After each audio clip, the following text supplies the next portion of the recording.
Me llamo Beto. Bueno, me decían Beto en ese entonces.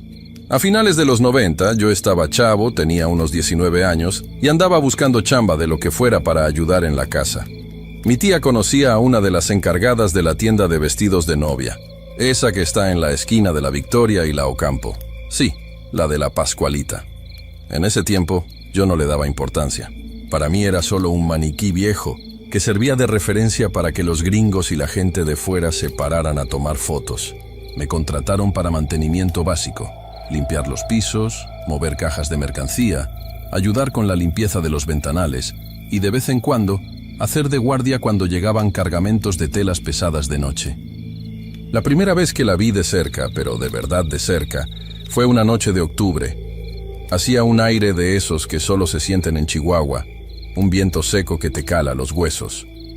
La tienda estaba cerrada y yo me quedé con doña Socorro, que era la encargada de confianza de los dueños en ese entonces. Ella era una señora de esas recias, de las que no creen en cuentos, pero esa noche la vi persignarse antes de abrir el aparador principal. «Beto, ayúdame a mover el pedestal, pero ni se te ocurra tocarle la piel», me dijo, y se le puso la voz así, como si tuviera un nudo en la garganta. Yo me reí, la neta. Le dije, «Doña Soco, es plástico, ¿qué le va a pasar?». Ella me miró con una cara que me borró la sonrisa de un golpe. Me dijo que si quería seguir trabajando ahí, tenía que respetar las reglas. A la señorita, así le decían ellas, nunca le decían maniquí. Solo la tocaba la dueña o la encargada de más alto rango. Nadie más. Cuando me acerqué para mover el soporte de madera donde estaba parada, cometí el error de mirar sus manos. Miren, yo he visto maniquíes de Liverpool, de Sears, de tiendas caras. Todos son lisos o tienen unas rayitas que simulan los dedos. Pero lo que yo vi en las manos de esa figura me revolvió el estómago. Tenía cutículas, no pintadas, sino piel de verdad que se amontonaba en la base de la uña. Tenía unas venas pequeñas, azules, que se perdían debajo de la cuna del brazo. Y lo peor, lo que nunca le he dicho a nadie por miedo a que me crean loco, tenía huellas dactilares. El desgaste de la piel en las yemas de los dedos era el de una persona que alguna vez estuvo viva. Esa noche, doña Socorro tenía que cambiarle el vestido. Era un modelo nuevo que acababa de llegar de España, una cosa llena de encajes y perlas. Normalmente, para cambiar un maniquí, le quitas los brazos, luego el torso, y vas vistiendo por partes, pero con ella no. «Tráeme las sábanas blancas, rápido», me ordenó doña Soco. Ella levantó unas sábanas grandes para tapar el ventanal, para que nadie desde la calle pudiera ver lo que pasaba. Me pidió que me fuera a la parte de atrás, al almacén, que ella me llamaría cuando terminara. Pero la curiosidad de un morro de 19 años es canija.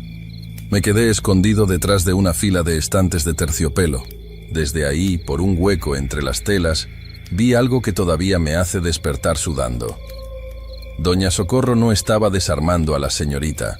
La estaba desvistiendo como si fuera una persona enferma o un pariente, con una delicadeza que daba miedo. Y cuando el vestido de novia cayó al suelo y quedó solo con una prenda interior vieja, color carne, vi las piernas. No eran de fibra de vidrio. La fibra de vidrio es hueca, suena a plástico cuando la golpeas. Las piernas de esa cosa tenían volumen, tenían esa irregularidad de la grasa humana, de los músculos que se han ido atrofiando con el tiempo. Y lo más cabrón de todo, vi várices, unas venitas moradas detrás de las rodillas. ¿Qué fabricante de maniquíes de 1930 se iba a tomar la molestia de ponerle várices a una muñeca de exhibición? Nadie. Nadie hace eso. Empecé a sentir que el aire me faltaba. El olor en esa parte de la tienda cambió. Ya no olía a naftalina ni a tela nueva. Olía a algo rancio, como a farmacia vieja mezclada con cera de vela. De repente escuché un ruido, un clic seco, como el de un hueso cuando te truena la espalda. Doña Socorro dio un paso atrás y empezó a hablarle en voz baja. No rezaba, le hablaba. «Ya casi acabamos, mija, no te desesperes. Este está más bonito, te va a gustar». Yo estaba temblando. En un momento, doña Socorro se dio la vuelta para agarrar el nuevo velo y yo me asomé un poquito más. Juro por la memoria de mi jefa que los ojos de la Pascualita, esos ojos de cristal que dicen que son de ámbar, no estaban fijos. Estaban enfocados en mí. No era que me estuviera mirando porque yo estuviera en su línea de visión. Era que me estaba detectando. Sentí un frío que me recorrió desde la nuca hasta los talones. Un frío seco, como si alguien me hubiera puesto un hielo en la columna. Salí corriendo de ahí, sin hacer ruido, y me encerré en el baño. Me quedé ahí como 20 minutos, echándome agua en la cara, tratando de convencerme de que era la luz, que eran las sombras, que doña Socorro estaba loca y me estaba pegando su locura. Cuando salí, la tienda ya estaba en silencio. Doña Socorro me encontró cerca de la salida. Estaba pálida, más de lo normal. Ya terminamos, Beto. Ya puedes irte. Mañana llegas temprano para limpiar el vidrio por fuera. Quedó lleno de huellas de los curiosos. Esa noche no dormí. Me quedé pensando en la historia que todos en Chihuahua saben. Que la Pascualita era la hija de la antigua dueña, doña Pascuala Esparza. Que la muchacha se murió el día de su boda porque una viuda negra la picó. Y que la mamá, loca de dolor, la mandó embalsamar para tenerla siempre con ella en el aparador. La gente decía que era un mito urbano. Pero después de verle las uñas, las cutículas y las varices, yo ya no creía que fuera un mito. Seguí trabajando ahí un par de meses más. Pero algo cambió en mí. Cada vez que me tocaba pasar cerca del aparador, sentía una presión en el pecho. No era miedo a un fantasma, era algo más visceral. Era el asco y el respeto que te da estar frente a un cadáver que no ha sido enterrado. Un día, llegó un camión a entregar unos espejos grandes. Yo estaba ayudando a bajarlos cuando uno de los trabajadores, un vato que venía de fuera y no sabía nada de la historia, se acercó al vidrio de la Pascualita. El tipo se quedó callado un buen rato, mirando fijo. «Oye», me dijo, señalando a la mona, «¿por qué le ponen vello en los brazos a los maniquíes aquí?» Se me heló la sangre.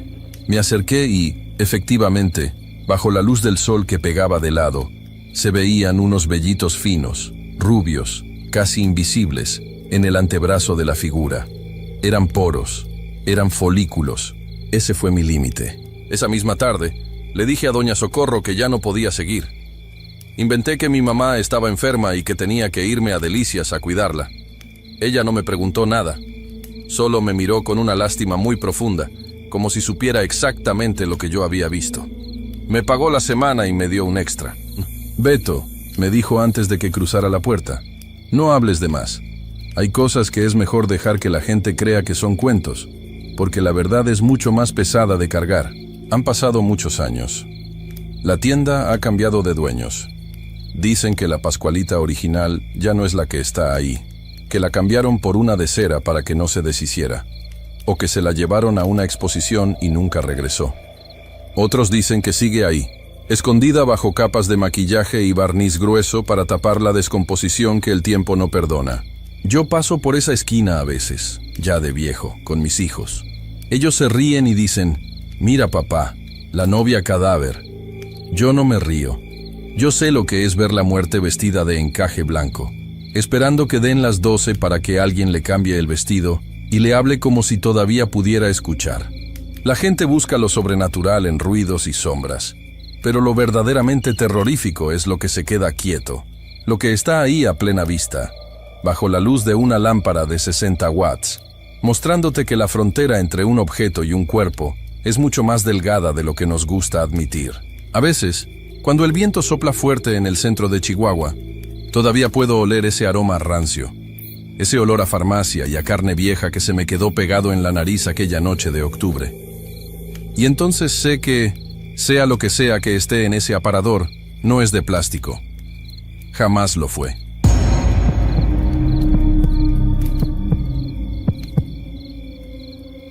Esta es una de esas historias que uno guarda en el fondo del cajón. No porque se le olvide, sino porque si la sacas mucho, la gente empieza a verte raro. Yo ya estoy viejo, y la neta, lo que piensen de mí me viene valiendo un reverendo cacahuate. Pero en su momento, allá por finales de los 90, hablar de esto era buscarse problemas con la gente del barrio, o que te tacharan de loco en la Cruz Roja. Les hablo de Oaxaca, específicamente de la zona del centro, ahí por la Plaza de la Danza. Los que conocen saben que ese lugar tiene una vibra especial, muy de cantera verde, muy de iglesia, pero también de sombras largas cuando el sol empieza a bajar. Yo en ese entonces trabajaba cargando bultos en un almacén cerca de la calle Independencia. Era un trabajo de perros, pero pues era lo que había. Lo que les voy a contar empezó a sonar fuerte en 1998. En ese año, Oaxaca todavía se sentía como un pueblo grande, donde todos sabían quién era el borracho de la esquina y quién le ponía el cuerno a quién. Pero de repente, apareció este señor. Nadie sabía de dónde venía. No era de los paleteros de siempre, de esos que traen su carrito de la Michoacana o que ya tienen años con su ruta establecida. Este vato era diferente. Aparecía exactamente a las 3:33 de la tarde. Ni un minuto más, ni un minuto menos. Yo lo sé porque en el almacén teníamos un reloj de pared de esos viejos que hacían un ruido de la fregada cada que cambiaba el minuto, y justo cuando daban las 3:33 se escuchaba la campanita. Pero no era una campanita alegre, ¿saben? No era ese tilín tilín que te da hambre de algo dulce. Era un sonido seco, como de metal viejo chocando con algo muerto. El señor siempre vestía igual. Una camisa de manta que ya se veía amarillenta por el sudor y el tiempo, unos pantalones de tela gruesa y un sombrero de palma que le tapaba casi toda la cara. Nunca le vi bien los ojos, solo la sombra que proyectaba el ala del sombrero. Y su carrito. El carrito era de madera, nada de acero inoxidable o colores llamativos. Era madera vieja, grisácea, y siempre olía a coco. Pero no a ese coco rico de playa, sino a un coco dulce, empalagoso, como cuando la fruta ya se está pasando de madura. Lo más raro, y lo que empezó a sacar de onda a todo el mundo en la plaza, era que el don no aceptaba varo. Al principio pensamos que era una promoción, o que el viejo estaba mal de la cabeza. Mi compa el Chapa, que siempre fue bien lanzado, se le acercó un día con un billete de 10 pesos de los de antes.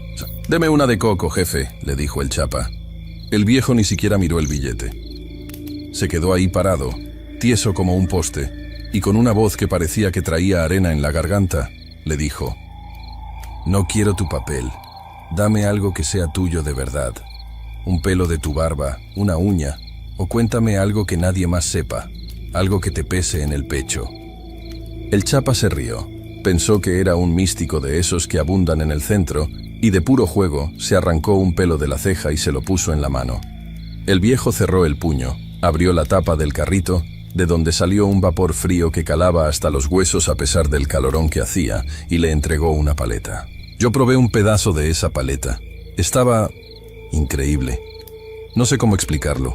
Era como si estuvieras mordiendo un pedazo de hielo que sabía a gloria, pero al mismo tiempo te dejaba un vacío raro en el estómago. El Chapa se la acabó en 2 patadas, pero esa misma noche empezó a sentirse mal. Decía que sentía que le faltaba algo, como si se le hubiera olvidado una parte de su vida. A la semana, el Chapa dejó de ir al almacén. Nadie volvió a saber de él. Dicen que se fue para el norte, pero su mamá juraba que el cuarto de su hijo estaba intacto y que él no se había llevado ni los calcetines. Ese fue el primero de muchos. En la plaza de la danza se empezó a correr la voz. El paletero de las 3, le decían. Había gente que por morbo o por necesidad iba a buscarlo.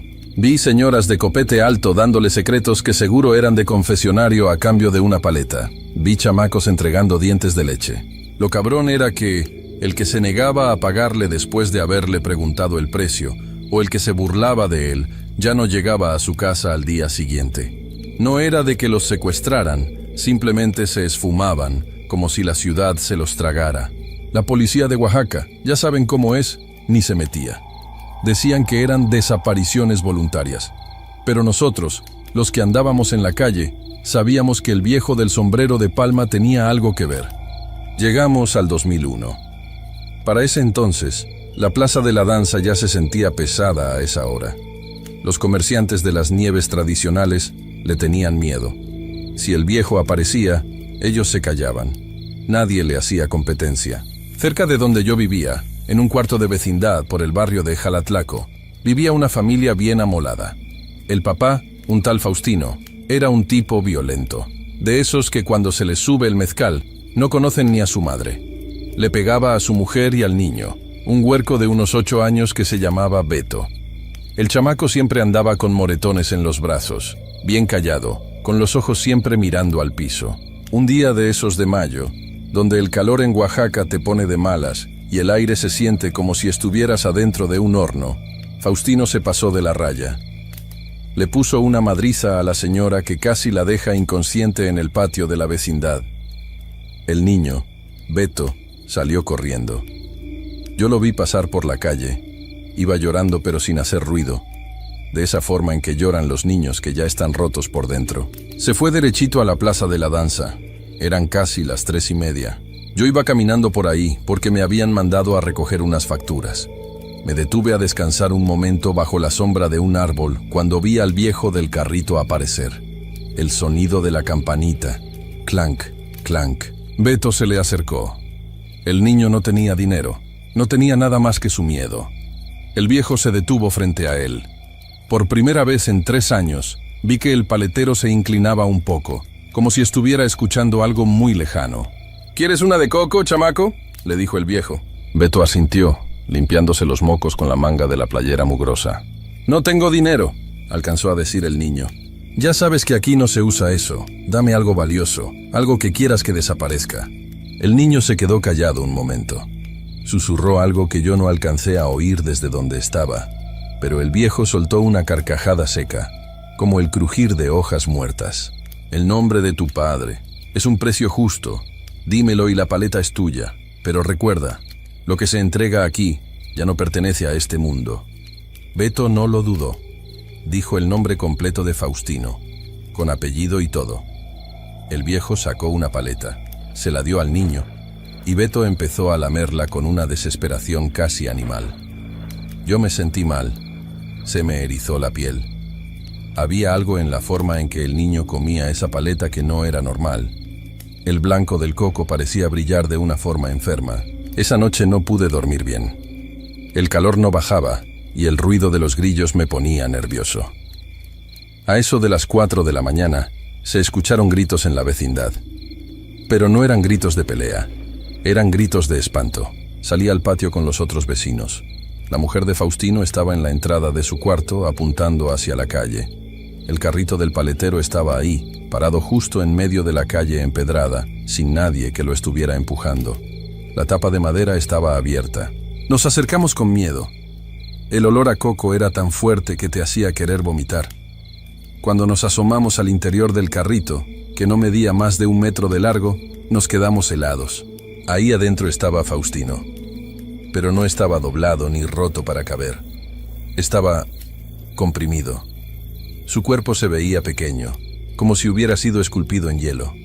Estaba completamente congelado, con una capa de escarcha cubriéndole las pestañas y el bigote. Lo más horroroso no era eso, sino su cara. Tenía una sonrisa de oreja a oreja, una expresión de felicidad absoluta que nunca le habíamos visto en vida. Y la boca... Tenía la boca abierta de par en par. Su lengua estaba negra, no morada por el frío, sino negra como el carbón, y se veía fibrosa, como si se hubiera convertido en la carne de un coco podrido.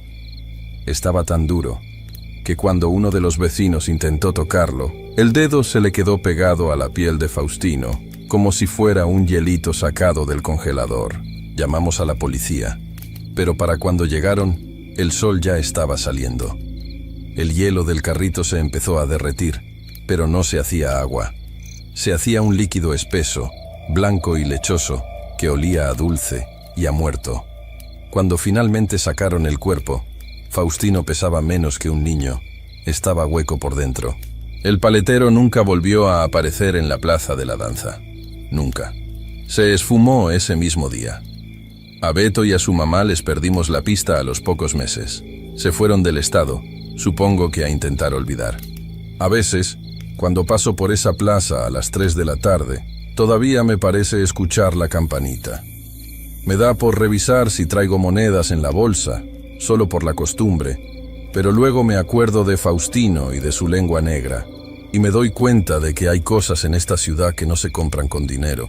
Y que es mejor quedarse con el antojo que pagar el precio que esos seres piden. No sé qué sería ese viejo. Un nahual, el mismo diablo, o algo más antiguo que Oaxaca misma. Lo único que sé es que desde entonces no puedo ni ver el coco. Me da un asco que me revuelve las tripas, porque cada que veo ese blanco de la fruta, me acuerdo de la sonrisa congelada de un hombre que entregó su nombre sin saber que en este mundo lo único que realmente nos pertenece es lo que llevamos por dentro, y que hay gente, o cosas, que están dispuestas a quitártelo a cambio de un momento de dulzura. Esto no es un cuento de esos que ponen en internet para asustar. Pregúntenle a los viejos que todavía quedan por la calle de Morelos, o los que venden artesanías en el Zócalo. Muchos se van a hacer los que no saben, pero fíjense en sus ojos cuando les mencionen al paletero del sombrero de palma. Van a ver cómo se les escapa el color de la cara. Porque en Oaxaca, la tierra es vieja y guarda muchos secretos, y algunos de esos secretos salen a caminar a las 3:33 de la tarde, buscando a alguien que esté lo suficientemente desesperado como para hacer un trato.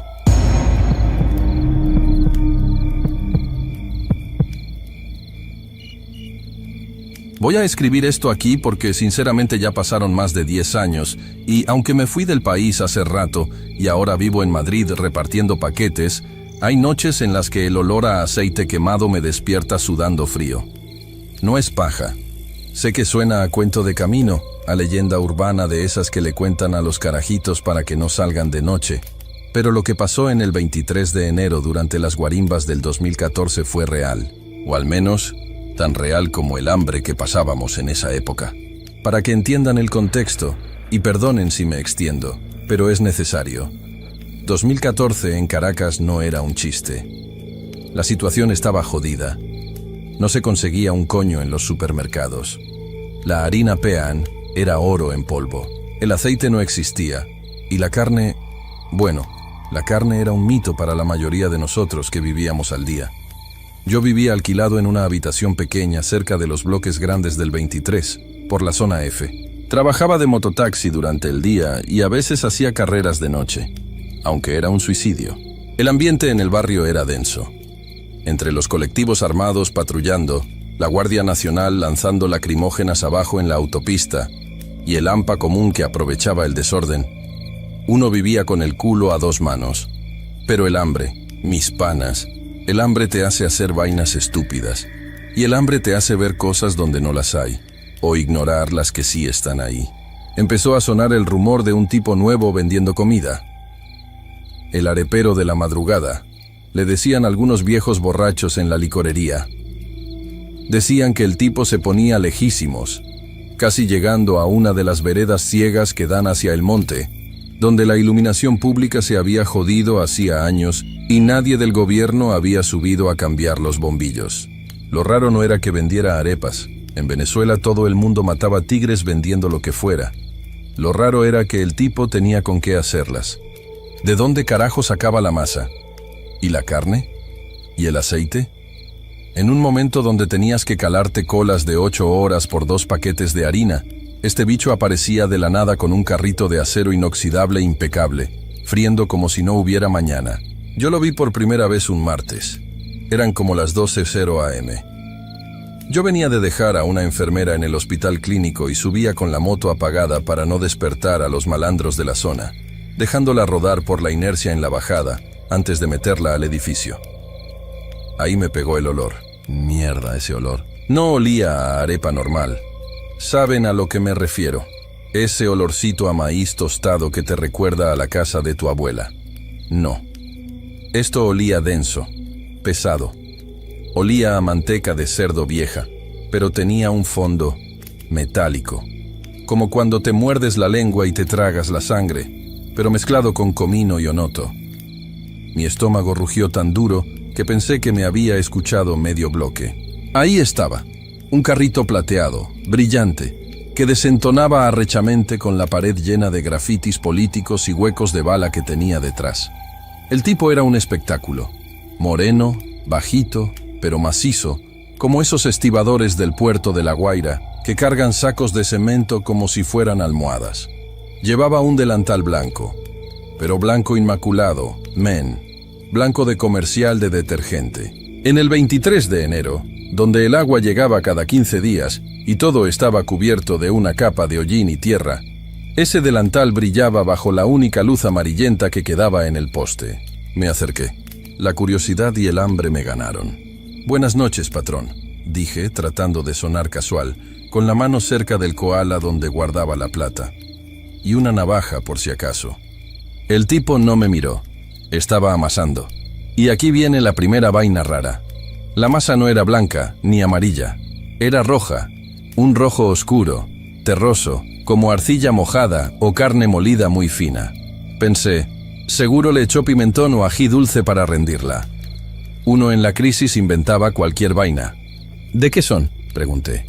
El tipo levantó la cara y ahí me cagué un poco. Tenía una sonrisa fija, como si le hubieran estirado la cara con ganchos. Y los dientes, chamo, tenía toda la dentadura de oro. No fundas, no. Parecían dientes macizos de oro viejo, opaco, de lo que hay, dijo. Su voz era rasposa como arrastrar piedras. No tenía acento malandro, ni cifrino, ni gocho, ni llanero. Era una voz plana. Zona 50. 50 bolívares.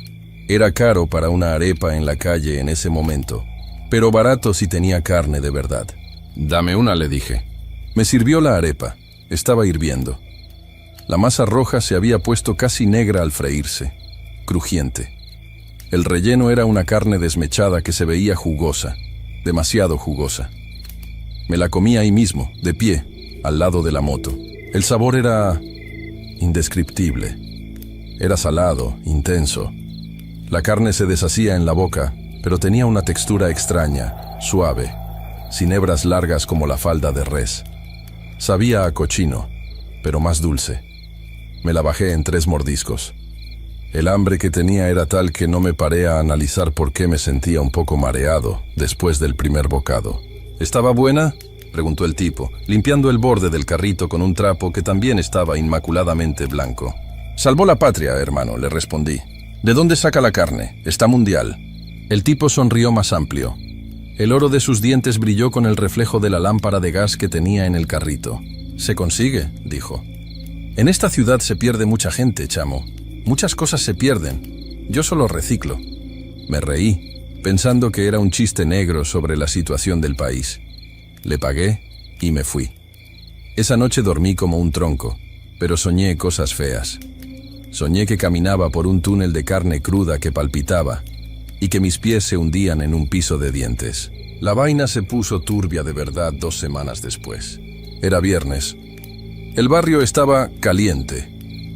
Habían matado a un líder de un colectivo en la tarde y había toque de queda no oficial. Nadie salía. Pero el hambre no entiende de toques de queda. Yo estaba con Jairo, un pana que vivía en el piso de abajo. Jairo era un tipo grande, ex policía metropolitano, que lo habían votado cuando Chávez reestructuró la policía, y ahora trabajaba de escolta privado. Estábamos bebiendo anís en su casa cuando nos dio el filo. «Marico, tengo un hambre que me desmayo», dijo Jairo, sobándose la barriga. «El tipo de las arepas debe estar puesto», dije yo, medio prendido por el anís. «Pero es peligroso salir». «Qué peligroso un coño. Yo tengo mi hierro aquí». Se tocó la cintura. «Vamos a ver qué es lo que es con ese bicho. Me has hablado tanto de esas arepas rojas que ya me tienes picado». Bajamos. El silencio en el 23 de enero a las 3:00 am es algo que te presiona los oídos. No se oían motos, ni música, ni siquiera los perros ladraban. Solo el viento moviendo la basura acumulada en las esquinas. Llegamos a la vereda ciega. Y ahí estaba, el carrito brillante, el vapor subiendo hacia la noche negra, el tipo del delantal blanco. Pero esta vez no estábamos solos. Había una patrulla de la Policía Nacional Bolivariana, PNB, parada al lado del carrito, con las luces apagadas. Eran 2 funcionarios. Uno estaba recostado del capó de la patrulla, comiéndose una arepa con ansias. El otro, un tipo flaco con cara de amargado y el uniforme mal puesto, estaba jodiendo al vendedor. Nos quedamos en la sombra, detrás de un muro, observando. Jairo me hizo una seña para que no hiciéramos ruido. «Mire, ciudadano», decía el policía flaco, golpeando el carrito con su macana. «Usted no tiene permiso para estar aquí. y menos a esta hora. Esto es zona de seguridad. El vendedor no dejaba de mover la espumadera en el caldero lleno de aceite hirviendo. El aceite estaba oscuro, denso. «Solo vendo comida para el que trabaja, oficial», dijo el vendedor con esa calma antinatural. «¿Comida?», el policía se rió. «Esto huele a muerto, pana. ¿Qué coño tienes ahí? A ver, destapa esa olla grande». El policía que estaba comiendo dejó de masticar. Se limpió la boca con el dorso de la mano y miró a su compañero. «Déjalo quieto, Ramírez. Las arepas están buenas. No le busques peo al que nos está matando el hambre». «No, no», insistió Ramírez, el flaco. Se notaba que quería matraquear, pedir soborno. Se acercó al carrito y empujó al vendedor con el hombro. «Muévete. Quiero ver qué tienes en la olla del guiso. Seguro vendes carne de perro o rata». El vendedor se hizo a un lado, muy despacio. Mantuvo las manos en el delantal blanco. «Mire bajo su propio riesgo, oficial», dijo suavemente. Nosotros, desde la oscuridad, estiramos el cuello. Jairo estaba tenso a mi lado. El policía Ramírez agarró un cucharón de metal que estaba colgando y lo metió en la olla grande, la que supuestamente tenía la carne mechada. Removió el fondo. El sonido fue asqueroso. Glug, glug. Espeso. Levantó el cucharón. Al principio no entendí qué era. Parecía un trapo sucio o un pedazo de cuero de vaca sin curtir. Pero cuando la luz del poste le pegó, vi los detalles. Era un pedazo de piel. Grande, como del tamaño de una hoja carta. Pero no era piel de animal. Tenía un tatuaje. Era un tatuaje descolorido, verdoso por la cocción, pero se distinguía clarito. Era un ancla con un nombre, Yulimar. Y lo peor no era eso. Lo peor es que en el borde del pedazo de piel, colgando como un fideo grotesco, había un pezón. El policía se quedó congelado. El cucharón le temblaba en la mano. El pedazo de piel goteaba salsa roja sobre el asfalto. ¿Qué vaina es esta?», tartamudeó Ramírez. Soltó el cucharón, que cayó dentro de la olla salpicando todo. El otro policía, el que había comido, empezó a vomitar violentamente al lado de la patrulla. Se doblaba del asco, botando pedazos de carne roja y masa oscura. El vendedor de arepas no se inmutó. Solo sonrió. Y esa noche, juro por mi madre que está en el cielo, sus dientes de oro brillaron con luz propia, no reflejada. Una luz rojiza. «Se lo dije, oficial», habló el vendedor. Su voz cambió. Ya no era rasposa, era múltiple. Sonaba como si hablaran 3 personas a la vez, una vieja, un niño y un hombre. «Aquí se come lo que se perdió, lo que la ciudad olvida. La ciudad se lo traga». Ramírez sacó su pistola. Estaba pálido como un papel. «Manos arriba, coño de tu madre. ¡Al suelo!», gritó, pero le temblaba tanto la mano que pensé que se le iba a disparar sola. Jairo a mi lado susurró: «Vámonos, marico, vámonos ya». Pero yo no podía moverme. Estaba paralizado viendo la cara del vendedor. El tipo levantó las manos, pero no en señal de rendición. Las levantó como un director de orquesta, y entonces pasó la vaina más loca que he visto en mi vida. El vendedor agarró el borde del carrito, que debía pesar al menos 100 kilos con las bombonas de gas y el aceite, y lo levantó. No lo empujó. Lo levantó en el aire como si fuera de anime, y con una fuerza brutal se lo lanzó al policía. Ramírez disparó. Pam, pam, pam. 3 tiros. Vi los fogonazos. Sé que le dio. Le tuvo que dar. Estaba a 2 metros. Pero el vendedor ni se movió por los impactos. El carrito golpeó al policía y lo mandó volando contra la patrulla, aplastándolo con un ruido de huesos rotos y metal retorcido, que todavía escucho cuando cierro los ojos. El aceite hirviendo le cayó encima. Los gritos de ese hombre. Dios, los gritos. No sonaban humanos. Era como un cerdo en el matadero. El otro policía, el que vomitaba, intentó sacar su arma, pero estaba resbalando en su propio vómito y en el aceite. El humo del aceite quemado llenó toda la calle en segundos. Una niebla espesa, grasienta, que olía a chicharrón y a pelo quemado. Jairo me agarró por el brazo y me jaló. «¡Corre, huevón!», me gritó. Corrimos. Corrimos subiendo las escaleras de concreto, tropezando, con el corazón saliéndonos por la boca. No miramos atrás hasta que llegamos a la entrada del bloque donde vivía Jairo. Nos metimos, cerramos la reja de hierro y le pasamos los 4 cerrojos. Jairo estaba blanco, sudando frío. Yo temblaba sin control. «¿Viste eso, verdad?», me dijo jadeando. «¿Viste el tatuaje?». «Sí», dije casi sin voz. Era piel, era gente. Nos quedamos en silencio, escuchando. Afuera, a lo lejos, se oían sirenas acercándose, pero en la vereda del carrito había silencio. Los gritos del policía habían cesado de golpe.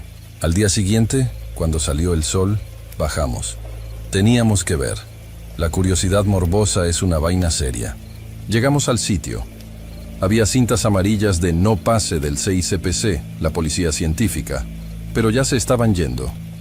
Los vecinos estaban amontonados chismeando. Me acerqué a una señora que vendía café. «Mire, doña, ¿qué pasó aquí?», pregunté. «Ay, mijo, dicen que unos malandros emboscaron a una patrulla. Quemaron a un policía vivo, pobrecito. Se llevaron las armas y todo». Miré el suelo. La patrulla no estaba, el carrito no estaba, pero el asfalto estaba manchado de una grasa negra que no salía con nada. Y ahí fue cuando lo vi. Había huellas. El vendedor había huido hacia el monte, hacia la zona de matorrales que daba a la autopista. Pero las huellas en la grasa y en la tierra seca no tenían sentido. Eran huellas de pies descalzos, grandes, de dedos anchos, pero estaban al revés. El talón estaba donde debían estar los dedos, y los dedos donde debía estar el talón, como si hubiera caminado hacia atrás, o como si tuviera los pies torcidos. Las huellas se metían en la maleza y desaparecían. Le pregunté a Jairo si él también las veía. Él solo asintió, escupió al suelo y dijo: «Vámonos de esta mierda, Luis, vámonos». Nunca más volví a ver al vendedor. Pero en los meses siguientes, cuando la escasez apretó más y la gente empezó a comer de la basura, empezaron a desaparecer más personas en el barrio. Indigentes, borrachos, gente que nadie reclamaba. Y a veces, en las noches de mucho calor, cuando el viento soplaba del cerro hacia los bloques, llegaba ese olor a carne frita en aceite viejo, con ese toque dulce y metálico. Lo más jodido de todo es que a veces, cuando tengo mucha hambre y no tengo nada en la nevera aquí en Madrid, recuerdo el sabor de esa arepa. Y me da asco, sí, pero también recuerdo que fue la mejor carne que comí en años. Y eso, panas, eso es lo que realmente me aterra. Que en el fondo, el monstruo tenía razón. En Caracas se come lo que se pierde. Si alguien más vivió en el 23 por esa fecha y vio al tipo de los dientes de oro, que confirme. No quiero sentir que estoy loco.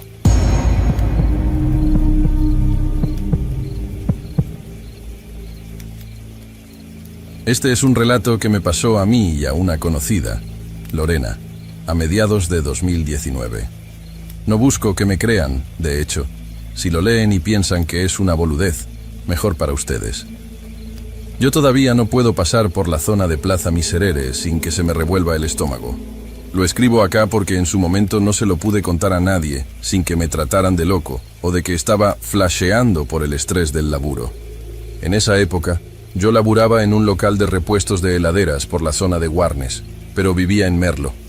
Mi vida era básicamente el tren Sarmiento. Todos los que viajan en el Sarmiento saben lo que es 11. Un hormiguero de gente, olor a comida barata, manteros por todos lados, el ruido constante de los bondis y esa sensación de que en cualquier momento te manotean el celular. Pero en el invierno de 2019, la cosa estaba brava. Hacía un frío de esos que te calan los huesos, sobre todo cuando bajabas del tren a las 7 de la tarde y el viento te pegaba de frente al salir a la plaza. Lorena era una compañera de laburo, una mina de unos 40 años, separada, que siempre andaba con lo justo. Una tarde de julio, salimos juntos del local porque ella tenía que ir a comprar unas cosas por la calle Avellaneda, y después nos volvíamos para 11 para tomar el tren. Estábamos caminando por la zona de la estación, cerca de la entrada del subte de la línea A, cuando lo vimos. No era un mantero común. Los manteros suelen estar a los gritos, ofreciendo medias, fundas de celular, lo que sea. Este tipo estaba parado contra una columna de cemento, medio en las sombras. Era altísimo, pero flaco, una percha. Vestía un ambo gris que le quedaba grande, un traje que se notaba que era de buena calidad pero que estaba gastado, sucio en los puños, como si fuera un oficinista que se quedó en la calle hace 10 años y nunca se sacó la ropa. Lo que más llamaba la atención era que no tenía nada en el piso. Tenía las bufandas colgadas del brazo izquierdo, como si fuera un exhibidor humano. Eran bufandas de lana, pero de una lana rara. No parecían industriales. Eran gruesas, de un color manteca tirando a amarillento, muy pesadas. Cuando pasamos por al lado, el tipo nos habló. Y ahí fue cuando se me erizó la piel por primera vez. El tipo era un viejo, o por lo menos tenía la cara curtida de un tipo de 50 largos. Pero la voz era la de un nene de no más de 5 o 6 años. Una voz finita, dulce, pero con una cadencia mecánica, como si estuviera leyendo un texto que no entendía. ¿No tiene frío, señor? Lleve una bufanda para que el calor no se le escape de la cabeza, dijo. Juro que miré para todos lados buscando al nene, pensando que el tipo tenía un hijo escondido atrás de las piernas. Pero no. La voz salía de su boca, aunque casi no movía los labios. Lorena, que siempre fue muy de conmoverse por la gente de la calle, se detuvo. Yo le dije, dale, Lore, que perdemos el tren. Pero ella ya estaba tocando la lana. Qué linda que es. ¿Cuánto sale?, preguntó ella. El tipo ni la miró a los ojos. Miraba al vacío, por encima de nuestras cabezas. 50 pesos, dijo con esa voz de nene. En ese momento, 50 pesos no era nada. Ni un alfajor costaba eso. Era un regalo. Lorena sacó un billete de 50, todo arrugado, y se lo dio. El tipo le entregó la bufanda de lana color manteca. Recuerdo que cuando Lorena la agarró, hizo un gesto como si le pesara más de lo que esperaba. «Che, qué densa que es», me dijo mientras nos alejábamos hacia los molinetes del tren. En el viaje de vuelta, el vagón iba explotado, como siempre. Íbamos parados, apretados entre la gente. Lorena se puso la bufanda, se dio un par de vueltas al cuello y se tapó hasta la pera. A los 5 minutos, la vi que empezó a mover la cabeza, como si buscara algo. «¿Escuchas eso?», me preguntó. «¿Qué cosa? El ruido del tren es un quilombo, Lore», le contesté yo, tratando de no caerme encima de una vieja que llevaba una bolsa de papas. «No, un ruido acá, adentro», dijo ella, y se señaló la oreja, como si alguien estuviera susurrando. Pensé que era el cansancio. Lorena dormía poco, tenía 2 pibes chicos, y el viaje desde Merlo a Capital te quema la cabeza. Pero a medida que pasaban las estaciones, Ramos Mejía, Aedo, Morón, ella se ponía más pálida. Se tocaba la bufanda constantemente. Me dijo que sentía un calor raro, un calor que no era de lana, sino como si estuviera apoyando el cuello contra la panza de alguien. Cuando llegamos a Merlo y bajamos, Lorena estaba rara. No se despidió con el beso de siempre. Se fue caminando rápido, agarrándose la bufanda con las 2 manos. Al día siguiente no fue a laburar, ni al otro. El dueño del local estaba recaliente porque teníamos un pedido grande de compresores. La llamé 3 veces y no me atendió. Al tercer día me mandó un mensaje de audio por WhatsApp. Todavía lo tengo guardado en una nube porque no me animo a borrarlo, pero tampoco lo puedo escuchar sin temblar. En el audio se escuchaba su voz quebrada, bajito. Decía, «Adrián, no puedo sacarme el ruido. Cuando me pongo la bufanda, el nene me pide ayuda. Me dice que tiene frío, que lo sacaron de la cama. Lo escucho acá, en la nuca. Y lo peor es que cuando me la saco, sigo escuchando el eco». Pensé que Lorena había tenido un brote psicótico. El estrés hace cosas locas. Fui a la casa después del laburo. Ella vive en una casita humilde cerca de la ruta 200.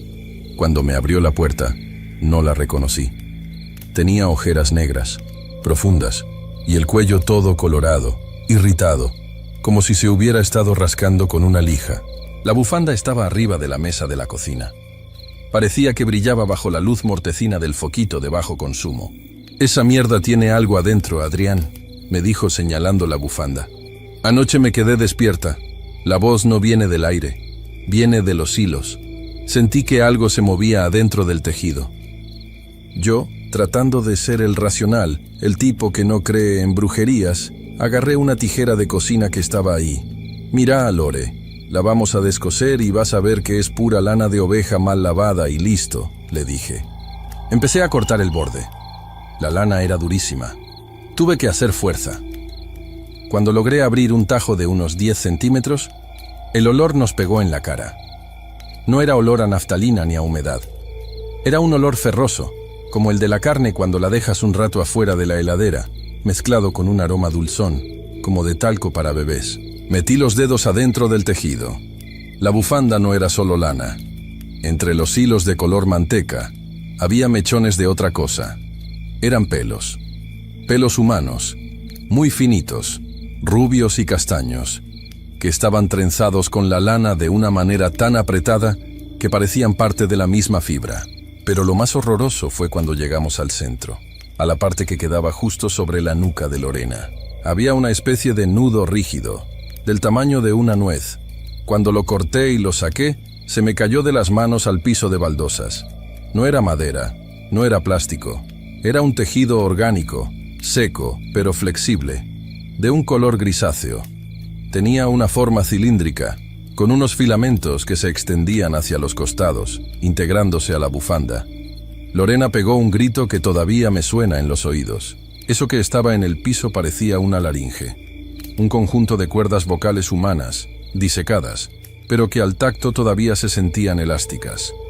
Estaban cosidas con un hilo de seda negro directamente a los mechones de pelo infantil que formaban el núcleo de la bufanda.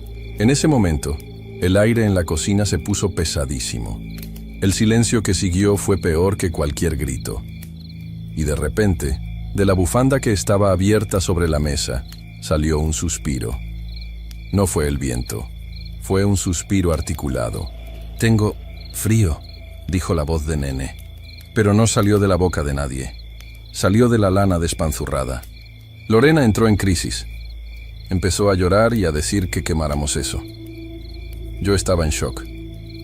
Agarré la bufanda, el pedazo de carne seca y los pelos, y salimos al patio de atrás. Lorena trajo un bidón de alcohol de quemar que usaba para limpiar. Tiramos todo en un tacho de lata que ella usaba para quemar hojas. Le tiré un chorro generoso de alcohol y prendí un fósforo. Lo que pasó después es lo que me hace dudar de mi propia cordura. Cuando el fuego tocó la lana, la bufanda no se quemó como se quema la ropa. Empezó a retorcerse. Se encogía y se estiraba como si fuera un animal vivo atrapado en las llamas. Y el ruido... Dios mío. El ruido no fue un crujido de fuego. Fue un alarido. Un grito agudo, desgarrador, de una criatura pequeña que está sufriendo lo indecible. Era la misma voz de Nene que el vendedor de 11, pero multiplicada por 1000 en dolor. Duró unos 10 segundos. 10 segundos que parecieron una eternidad, donde el humo que salía era negro y espeso, con un olor a pelo quemado que me hizo vomitar ahí mismo. Cuando terminó, solo quedaron cenizas grises y un pedacito de ese cartílago que no se terminó de consumir, carbonizado. Al día siguiente, volví a 11. No fui al laburo. Me quedé toda la tarde buscando al tipo del Lambo gris. Recorrí cada columna de la estación. Bajé al subte. Caminé por la calle La Rioja, por Rivadavia. Hablé con otros manteros. Nadie lo conocía. Le pregunté a un tipo que vendía garrapiñada ahí hace años. Le describí al hombre alto del traje gris y la voz de Nene. El tipo me miró raro, se persignó y me dijo: «Pibe, no busques cosas que no querés encontrar. Cada tanto aparece uno de esos. No venden bufandas, venden restos. Hay gente que hace cualquier cosa para que no se olviden de sus muertos. Y hay gente peor que usa esos muertos para abrigar a los vivos». No entendí qué quiso decir, o quizás no quise entender. Lorena terminó mudándose a San Luis con la hermana. Dice que allá el aire es más limpio, pero me confesó por mensaje que todavía, cuando se pone cualquier cosa en el cuello, aunque sea una cadena o una bufanda de marca, siente un escalofrío y un susurro que le dice que todavía tiene frío. Yo, por mi parte, no volví a usar bufanda. Prefiero que el frío me parta el cuello antes que sentir esa calidez orgánica de nuevo. Si pasan por 11 y ven a un tipo alto, de traje gris, que les ofrece algo con una voz que no coincide con su cara, no se detengan. Sigan caminando. No importa qué tan barato sea. El precio que pagás después no se mide en pesos. Lo que más me inquieta de todo esto, y es lo que me quita el sueño a las 3 de la mañana, no es el grito de la bufanda ardiendo. Es recordar cómo el vendedor me miró por un segundo cuando nos alejábamos. No tenía pupilas. Tenía el mismo color de la lana en los ojos, un blanco amarillento, muerto. Y ahora, cada vez que veo a un nene en la calle llorando porque tiene frío, no puedo evitar pensar en qué parte de su cuerpo terminará tejida en el brazo de ese hombre gris, esperando el próximo invierno en la estación 11. Es una locura, ya sé. Pero la próxima vez que te pongas una prenda de lana hecha a mano, fíjate bien, pásale los dedos. Si sentís un nudo duro, o si el calor que te da es demasiado humano, mejor tírala. O mejor todavía, no la quemes. No querrías escuchar lo que tiene para decir mientras se consume. A veces pienso en el tipo de Lambo gris. ¿De dónde sacaba la materia prima? En Buenos Aires desaparecen chicos todo el tiempo. Números que quedan en carpetas de comisarías, fotos pegadas en las paredes de las estaciones que se van despintando con el sol y la lluvia. Nunca pensamos a dónde van. Pensamos en redes de trata, en órganos, en cosas que leemos en el diario. Pero quizás el destino de algunos es más silencioso. Quizás terminan transformados en algo útil, en algo que abriga a los desprevenidos en las tardes de julio. 11 es un lugar de paso. Miles de personas transitan por ahí cada hora. Nadie mira a nadie. Es el lugar perfecto para esconder lo que sea. Un tipo alto con un traje viejo puede ser invisible si sabe dónde pararse. Y las bufandas son tan comunes en invierno que nadie sospecharía que estás llevando un pedazo de alguien envuelto en la garganta. Desde ese día, mi percepción de la ciudad cambió. Buenos Aires no es solo cemento y ruido. Es una capa sobre otra capa de cosas que preferimos no ver. El tipo de 11 es solo una de esas capas. ¿Quién sabe cuántos más habrá? Vendiendo guantes hechos de piel que no es de cuero, o gorros tejidos con cabelleras que nunca dejaron de crecer. No tengo más que decir. Solo tengan cuidado. El frío de 11 no es solo por el clima. Hay un frío que viene de otra parte, un frío que busca donde refugiarse, y a veces, nosotros mismos, le abrimos la puerta al pagar 50 pesos por una oferta que parece demasiado buena para ser cierta.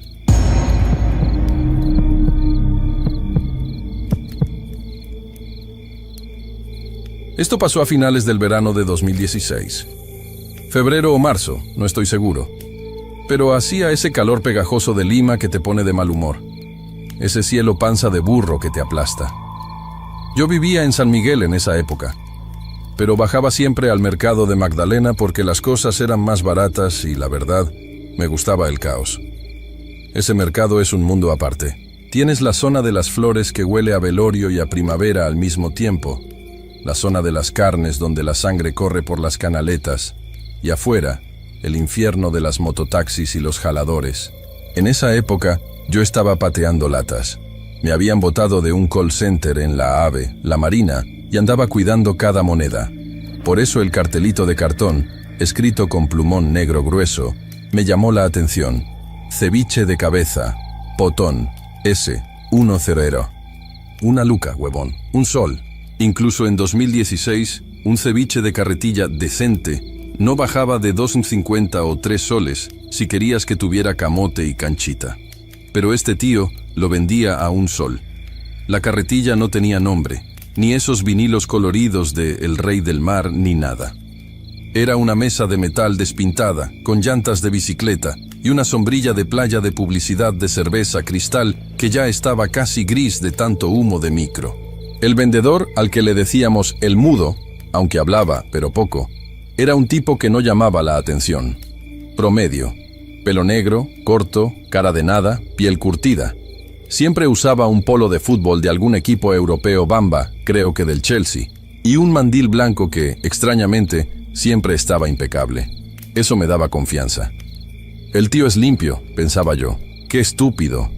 Ese día había gente. Siempre había gente. A un sol, la cola se armaba rápido con taxistas, jaladores de combi, señoras que venían de hacer mercado y estudiantes misios como yo.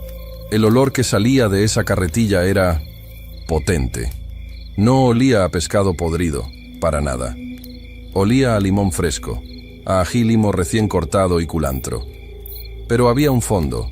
un olorcito dulzón, medio metálico, que se mezclaba con el smog de la avenida. Uno asume que es el olor de la calle, ¿no? Me pedí mi porción. El tío te servía en esos platitos descartables blancos, te tiraba un cucharón de la mezcla que tenía en una olla de aluminio gigante. Te ponía una rodaja de camote que parecía una hostia de lo delgada que era, y su puñado de cancha. «Sírveme con bastante jugo, causa», le dije. El tipo ni me miró. Solo asintió, movió el cucharón con fuerza y ¡plá!, servido. Me arrimé a un costado, cerca de un puesto de jugos cerrado, para comer tranquilo. El sabor. Y esto es lo que me da pesadillas hasta hoy. El sabor no era malo. La carne era suave. Quizás demasiado suave para ser pescado de cabeza o pota, que suelen ser chiclosos.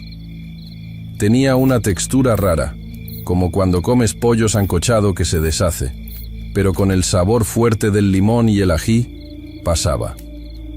Pasaba rico. A mi lado había un señor, un tipo grande, parecía albañil o maestro de obra, con su chaleco naranja fosforescente doblado bajo el brazo. Estaba comiendo con ganas, casi tragando sin masticar. Pidió repetición. «Está bueno el pescadito, tío», le gritó al vendedor. «Dame otro, pero con más chicha. Carne». El vendedor, sin cambiar la expresión, metió el cucharón al fondo de la olla. Se notaba que raspaba el fondo, sonaba el metal contra el metal. Sacó una porción generosa, chorreando jugo lechoso, y se la sirvió. El albañil empezó a comer. Yo ya estaba terminando el mío, chupando el juguito del Tecnopor, cuando escuché el ruido. Fue un sonido seco, croc, como cuando muerdes una piedra en las lentejas, pero más duro. El albañil se detuvo en seco. Hizo una mueca de dolor, se llevó la mano a la boca y escupió en su mano. Yo estaba mirando, de sapo, porque pensé que se había roto una muela. En su mano, entre los restos de cebolla morada y ají, había algo duro, amarillento y curvo.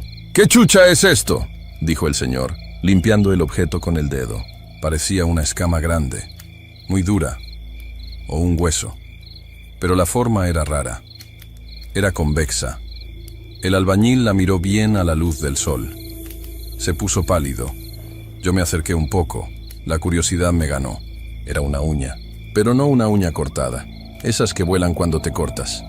Era la uña entera, gruesa, con un pedacito de carne todavía pegado en la raíz, como cuando te la arrancan de cuajo, y estaba media cocida por el limón, blancuzca. «Oye, concha tu madre», gritó el albañil tirando el plato al suelo. «Oye, ¿qué mierda me has dado?». La gente se volteó. En Magdalena, un grito así activa el modo chisme de todo el mundo en 5 segundos. «¿Qué pasa, jefe?», dijo uno de los taxistas que estaba en la cola. «Me ha salido una uña, carajo. Una uña de persona», bramó el hombre, mostrando la asquerosidad en su palma. El vendedor, el mudo, se quedó quieto. No se asustó. Eso fue lo más raro. No puso cara de «Uy, disculpa, se me cayó». Se quedó mirando al albañil con una frialdad que me heló la sangre. Lentamente, soltó el cucharón dentro de la olla.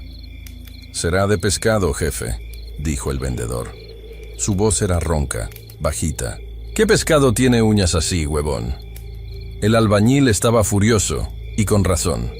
Se acercó a la carretilla y le metió una patada a la llanta. La olla se sacudió y el líquido se derramó un poco. Ahí fue cuando la cosa se puso turbia de verdad.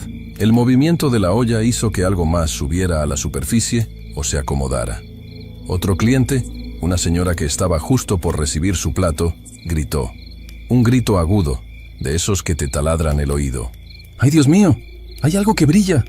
El albañil, ya empilado por la rabia, empujó a la señora, suavemente, solo para pasar, y metió la mano. Sí, metió la mano sucia de construcción directo a la olla de ceviche. Le llegó al pincho todo. Rebuscó y sacó algo. Lo levantó. Goteaba jugo de limón y trozos de cebolla. Era un anillo dorado, grueso, con una piedra negra en el centro. Parecía un anillo de promoción de colegio o de alguna escuela militar, pero el anillo no estaba solo. El anillo estaba puesto. Estaba encajado en un dedo índice, hinchado, pálido, con la piel arrugada por el ácido del limón, como cuando te quedas mucho tiempo en la piscina, pero 1000 veces peor. La carne estaba macerada, casi transparente en algunas partes, y se veía el hueso asomando por donde lo habían cortado o hachado. El silencio que se hizo en esa esquina de Magdalena fue absoluto por un segundo. Luego, el caos. El albañil soltó el dedo como si le quemara. Cayó al suelo, rebotando en el asfalto caliente junto a mi zapatilla. Lo vi. Juro por mi vieja que lo vi. Tenía los pelitos negros en la falange. Era un dedo humano, de hombre. «¡Policía, llamen al serenazgo!», gritó alguien. La gente empezó a retroceder, horrorizada, pero nadie se iba. El morbo es más fuerte que el asco. Todos sacaban sus celulares, esos Samsung antiguos o los primeros Huawei, tratando de grabar. Yo miré al vendedor. En ese caos, en esos segundos donde el albañil vomitaba a un costado y la señora rezaba, el vendedor hizo su jugada. No corrió. Si hubiera corrido, lo hubieran agarrado y linchado ahí mismo. Choro que corre, choro que muere. Es la ley de la calle. Él simplemente se mezcló. Se quitó el mandil blanco en un movimiento rápido, lo tiró debajo de la carretilla y se puso una gorra que sacó del bolsillo. Dio un paso atrás, hacia la vereda donde pasaba el mar de gente que no sabía qué estaba ocurriendo, y caminó. Caminó con una calma psicópata. Se metió entre las señoras que vendían hierbas, cruzó hacia la zona de las piñatas y desapareció. Yo lo vi irse, pero estaba tan en shock, con el sabor de esa carne todavía en mi boca, que no pude ni abrir la boca para señalarlo. Mi cerebro estaba tratando de procesar que lo que tenía en el estómago podía ser parte de la mano de alguien. A los 5 minutos llegaron 2 tombos, policías, gordos en una moto y una camioneta del serenazgo. «¿Qué pasa acá, carajo? ¡Despejen!», gritaban. «¡Jefe! ¡Hay dedos en la olla! ¡Es carne humana!», le gritó el albañil, que estaba sentado en la vereda, llorando de la rabia y el asco. Uno de los policías, incrédulo, se acercó a la olla. Con su vara de reglamento, empezó a mover el contenido. Yo me acerqué un poco más, tapándome la nariz porque de repente el olor me parecía insoportable. Olía a muerte disfrazada de comida. El policía enganchó algo con la vara y lo sacó a la superficie. No era uno, no eran 2. Contaron 7 dedos ese día. 7. De diferentes tamaños. Algunos parecían pulgares, otros meñiques. Estaban mezclados con trozos de pota y pescado real para disimular la textura. Y no solo eso. Al vaciar la olla en el pavimento, porque la gente empezó a gritar que la vaciaran para ver todo, cayó algo más pesado. Un pedazo de carne más grande, oscuro. Parecía parte de una palma de mano, con los cortes irregulares, machetazos mal hechos. La gente empezó a vomitar en cadena. El olor a vómito se mezcló con el del ceviche y el del escape de los carros. Fue el escenario más dantesco que he vivido. La policía acordonó la zona con esa cinta amarilla que nunca respetan. Empezaron a preguntar por el vendedor. ¿Quién es? ¿Cómo se llama? Nadie sabía. Es el tío de siempre, el mudo, para ahí hace meses. Nadie sabía su nombre real, nadie sabía dónde vivía. La carretilla no tenía placa, no tenía permiso municipal, obvio, no tenía nada. Cuando revisaron el carrito, encontraron abajo, en un compartimiento donde guardan los platos y las bolsas, un costalillo de arroz, pero no tenía arroz. Dentro había ropa sucia, manchada de sangre seca, y un DNI. El policía levantó el DNI con guantes de látex que le pasó un paramédico que acababa de llegar. «Este pata está desaparecido», dijo el policía a su compañero. «Salió en las noticias la semana pasada. Es un estudiante de la San Marcos. El anillo de promoción era de él. Resultó, y esto me enteré por los rumores del mercado en las semanas siguientes, porque la prensa no le dio mucha bola, seguro para no espantar el turismo o qué sé yo, que el mudo no mataba ahí. Obviamente, él traía la mercadería lista. Se decía que vivía en una zona picante por San Martín de Porres o el Callao, y que probablemente esos dedos eran de gente que asaltaban y mataban por ahí, y para desaparecer los cuerpos. Bueno, los fileteaban. Lo más terrorífico no fue ver los dedos. Lo más terrorífico fue la logística. Piénsalo. Para que esos dedos estuvieran ahí cocidos en limón, tuvo que haber un proceso. Alguien tuvo que cortarlos. Alguien tuvo que comprar los limones, la cebolla, preparar la leche de tigre. Alguien tuvo que probar la sazón y decir, le falta sal. Ese día, la carretilla se quedó ahí, abandonada, mientras los peritos de criminalística sacaban fotos. Y lo que nunca se me va a olvidar es que, mientras se llevaban la olla como evidencia, el vapor seguía saliendo. El ceviche seguía fresco. Yo estuve enfermo del estómago 2 semanas, no por infección, sino por la cabeza. Cada vez que eructaba, sentía el sabor a ese ceviche. Me lavaba los dientes 10 veces al día hasta que me sangraban las encías. Bajé como 5 kilos, porque no podía comer nada que no viniera en un empaque sellado de fábrica. Nunca atraparon al vendedor. Desapareció como si se lo hubiera tragado la tierra. A veces, cuando camino por mercados en otras provincias o en conos alejados de Lima, y veo a un tío vendiendo ceviche al paso, muy barato, con una gorra tapándole los ojos, me da un escalofrío en la espalda. Dicen que la carne humana sabe parecida al cerdo. Yo no sé. Para mí, sabe a limón, ají y a un sol 50. Tengan cuidado con lo que comen en la calle, gente. Si es muy barato, el precio lo está pagando otro.